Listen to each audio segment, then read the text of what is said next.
Now, when we think of the Doors, obviously Morrison, the quintessential frontman. But what else do you remember about the Doors? I say the Doors, and you think what? I think this. Yeah, come on.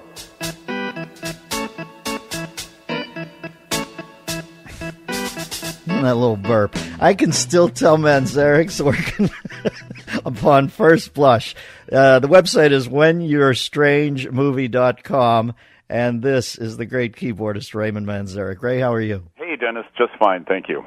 Did you go down to Austin? No, I didn't. I've seen the movie a couple of times before it played Austin, so I'm very happy with it. It's the Doors story. It's the story of the '60s, the turmoil, the joy, the loss of a generation. You know, the man who was the kid along and just destroying the entire '60s for all of us, and it's a great film. Who was the kid who helmed it? Who took the project on? A guy named Tom DiCillo, a documentary filmmaker. Big fan. They love him in. I was going to say in Woodstock, in Sundance, mm-hmm. And it was produced by Dick Wolf. Oh, from Law and Order fame. Yeah, Law and Order. And I think the movie's narrated by the estimable Mr. Depp, if I'm not mistaken. Johnny Depp right? is the narrator of the movie. He does a great job. You hear his voice.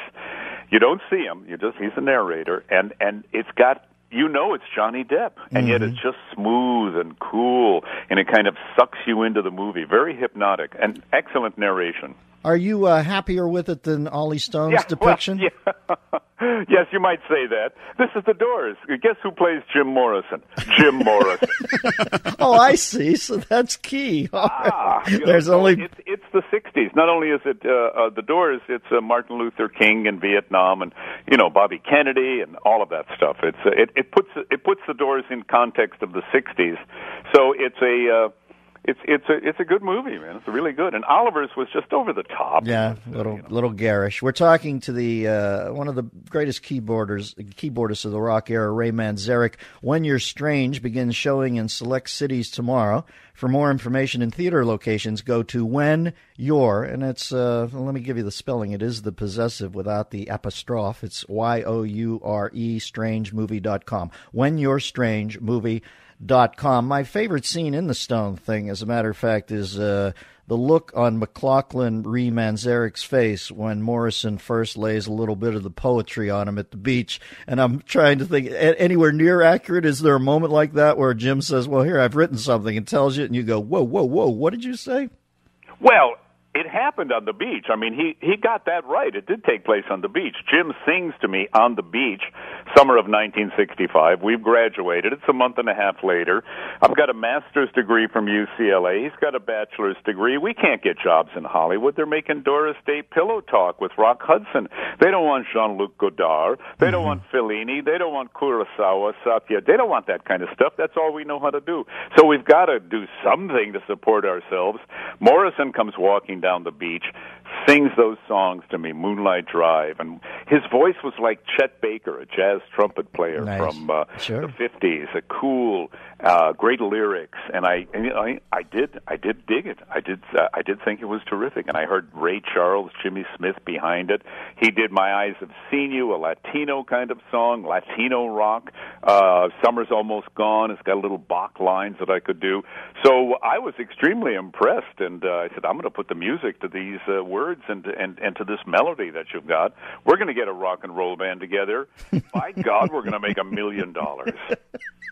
Ray Manzarek, can you imagine being there at that moment? I love the birth of something, and that must have been so exhilarating. If I'm not mistaken, Chet Baker eventually drawn to Paris, too. It seems like those guys with that aesthetic were always ended up there at some point. When did you first realize that Jim's genius as a frontman might have been superseded by his self-destructive ways? How early on did that come to the fore? Well, first of all, it turned into not the audience not paying attention to the poetry, not paying attention to the music, not allowing themselves to be seduced into a hypnotic state. That's what we were trying to do. We were creating a seance, palliate the dead, stimulate the living. And they just came to watch Jim Morrison. You don't watch, you listen to the Doors. But they had to watch Jim Morrison, and things started to go wrong. About, a good one-third of the way into the career, things were going a little haywire. Then he started drinking. So two-thirds of the way in, he was an alcoholic.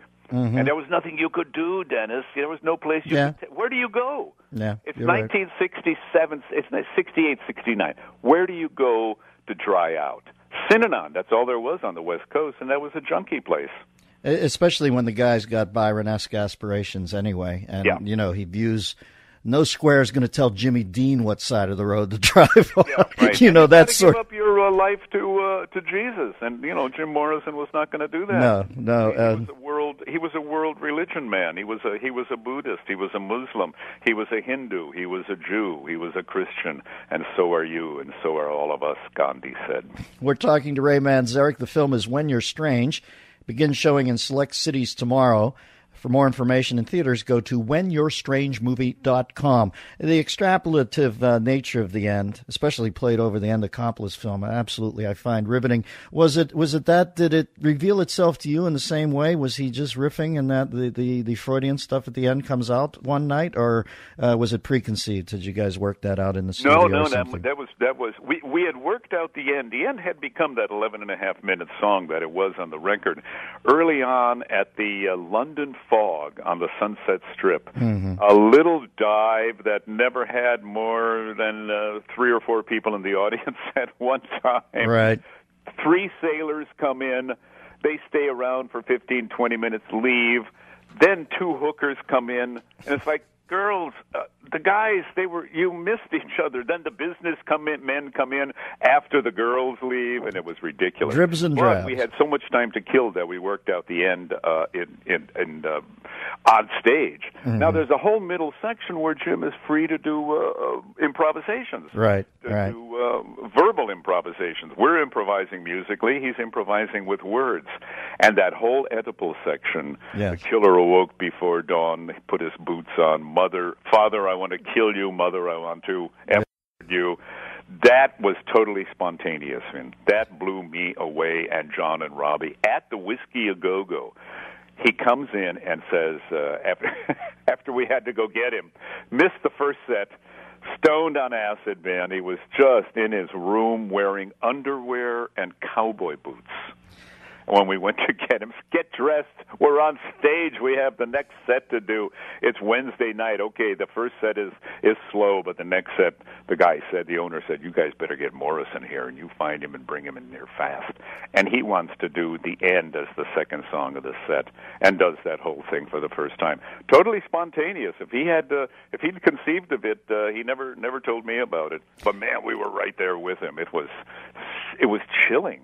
Yeah, it's funny, right? I found it chilling at the time, too, and it's funny how you modify over your life. When he was young, the shaman, the dervish, the speaking in tongues thing always fascinated me. And now that I'm older, I look at it and I think, geez, I wish he'd just kick you know what I mean? It's a tough call. I love Morrison. I love the T-shirt, the iconography. I love the music. The beginning of that Absolutely Live thing in Philadelphia. Hey, Philadelphia. It's such a cool Dean Martin sort of vibe. And then as I get older, I think, what a waste that a young guy blows it all like dying in a bathtub in Paris. Is there any part of you that just shakes your head and thinks, I wish he was a little less of for the ages and a little more for the moment?